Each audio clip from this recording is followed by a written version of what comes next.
साथियों नमस्कार, मैं हूं मोहम्मद हनीफ और आप देख रहे हैं नवोदय प्लस टाइम्स। बुधवार को कानपुर देहात के घाटमपुर के पतारा पहुंचे उत्तर प्रदेश के मुख्यमंत्री योगी आदित्यनाथ ने अकबरपुर लोकसभा सीट के भाजपा प्रत्याशी देवेंद्र सिंह भोले के समर्थन में एक चुनावी जनसभा को संबोधित किया और देवेंद्र सिंह भोले के समर्थन में मतदाताओं से वोट की अपील की। इस दौरान उन्होंने विपक्ष पर जमकर निशाना साधा। ये चुनाव केवल चुनाव नहीं है, केवल सरकार बनाने का चुनाव नहीं है। ये चुनाव इस बात को भी साबित करने वाला है, एक तरफ मोदी जी के नेतृत्व में जिस नए भारत का हम दर्शन कर रहे हैं, इस नए भारत को आत्मनिर्भर और विकसित भारत की श्रेणी में ले जाकर के दुनिया की सबसे बड़ी ताकत के रूप में स्थापित करना है। राम भक्त जहां इस ओर लगे हैं, वही रामद्रोही आपस में लड़ाने की साजिश कर रहे हैं। पहले जाति के नाम पे लड़ाएंगे, फिर क्षेत्र और भाषा के नाम पर लड़ाएंगे, आतंकवादियों को महिमा मंडन करेंगे, माफिया और अपराधियों को अपने गले का हार एवं बनाएंगे और फिर इसके बाद अनुसूचित जाति, जनजाति और पिछड़ी जाति के हकों पर कहेंगे तो आपस में ही लड़ रहे हैं। जब तक इनका मामला ठीक नहीं होता तब तक इनके अधिकारों को हम अल्पसंख्यकों को दे देते हैं और यह काम कांग्रेस जो यूपीए गवर्नमेंट के समय कर चुकी है।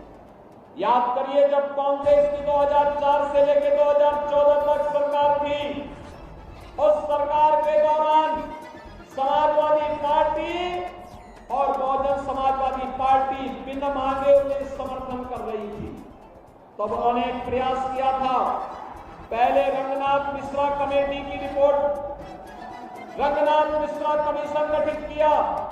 कमीशन ने रिपोर्ट दी कांग्रेस के नेता और चेयरपर्सन के कहने पर कि पिछड़ी जाति को मिलने वाले आरक्षण में 6% काट करके मुसलमानों को दे दिया जाए। भारतीय जनता पार्टी और एनडीए ने उस समय विरोध किया था और कहा था धार्मिक आधार पर देश के अंदर आरक्षण नहीं हो सकता। बाबा साहब भीमराव अंबेडकर ने इस बात के लिए सख्ती से कहा है संविधान में कि भारत के विभाजन का कारण मत, मजहब और धर्म बना था, इसलिए फिर से भारत को धार्मिक आधार पर विभाजन नहीं होने देंगे। भारतीय जनता पार्टी के भारी विरोध के बाद कांग्रेस को वह प्रस्ताव वापस लेना पड़ा था। ये चुनाव भारत को बनाने का चुनाव है। आपका एक वोट नए भारत का दर्शन करा रहा है। 2014 में आपने मोदी जी के समर्थन में अपना मत दिया, आपका वोट पड़ा, परिणाम हम सबके सामने है। एक नया भारत दुनिया में सम्मान प्राप्त कर रहा है, देश की सीमाएं सुरक्षित है, आतंकवाद और नक्सलवाद समाप्त हुआ है और विकास के बड़े बड़े कार्य भी हो रहे हैं। मुझे बताया गया, यहाँ पर पहले भी बताया गया था और हम सर्वे भी करा रहे हैं कि अगर यहाँ पर गन्ने की गुंजाइश होगी तो चीनी मिल लगाने की जो कार्रवाई हमारी सरकार ने प्रारंभ किया है, हम जरूर इथेनॉल और शुगर कॉम्प्लेक्स की इस व्यवस्था को सर्वे की रिपोर्ट आने के साथ ही इस कार्यक्रम को आगे बढ़ाएंगे। और बहनों और भाइयों, ये विकास आज जो डिफेंस कॉरिडोर के रूप में हो रहा है, समाजवादी पार्टी और कांग्रेस के समय में तमंचे बिकते थे, यहाँ आज तोपे बनेंगी देश की सुरक्षा के लिए, आज तोप बनेगी यहाँ पर। महाना जी उस समय औद्योगिक मंत्री थे जब डिफेंस कॉरिडोर का हम लोगों ने शिलान्यास कराया था प्रधानमंत्री जी से। आज यहाँ पर बनी हुई तोप जब सीमा पर गरजेगी तो कानपुर का भी नाम उसमें आएगा, उत्तर प्रदेश का भी नाम आएगा। और जब दुश्मन देश के लोग धराशायी होंगे तो उसके साथ भारत माता की जयकारा के साथ आपका भी नाम आएगा, आपके क्षेत्र का नाम भी आएगा कि वाह, ये यूपी के डिफेंस कॉरिडोर में बनी हुई तोप है, वहां बना हुआ गोला है। अभी पिछले दिनों तो मैं आया था ना आपके यहाँ पे, एक कारखाने का उद्घाटन करने के लिए मैं आया था यहाँ कानपुर में, और उस समय हम लोगों ने यहाँ पे जो गोला बारूद तैयार होता है, आज वो केवल भारत के लिए नहीं दुनिया को जा रहा है कानपुर में बना हुआ गोला बारूद। और बहनों और भाइयों, ये केवल भाजपा कर सकती है। उन्होंने सपा को गुंडों और माफियाओं की पार्टी बताया। कहा कि कांग्रेस के नेता आज सोच रहे हैं कि राम मंदिर हमने बनवा दिया होता तो आज ये हाल ना होता। इसके साथ ही उन्होंने 13 मई को सभी से मतदान करने की अपील की। जनसभा के बाद वे एटा के लिए रवाना हो गए। आपको बता दें कि घाटमपुर के पतारा में आयोजित जनसभा स्थल पर पहुंचे सीएम योगी आदित्यनाथ ने कानपुर देहात की अकबरपुर लोकसभा में बीजेपी प्रत्याशी के समर्थन में जनसभा को संबोधित किया, जहां पर उन्होंने भारत माता की जय और वंदे मातरम के नारे लगाकर जनसभा स्थल पर मौजूद कार्यकर्ता और लोगों का अभिवादन करने के साथ अपने संबोधन की शुरुआत की। इसके बाद उन्होंने मां कुष्मांडा की पावन धरा घाटमपुर की भूमि और जनता को नमन किया। सीएम योगी ने विपक्ष पर जमकर निशाना साधा।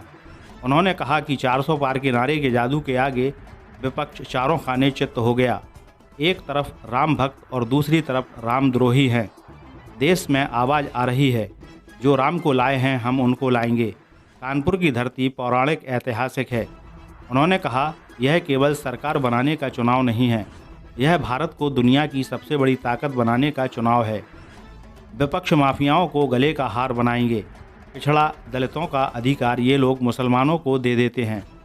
बीजेपी और एनडीए ने धार्मिक आधार पर आरक्षण का हमेशा विरोध किया।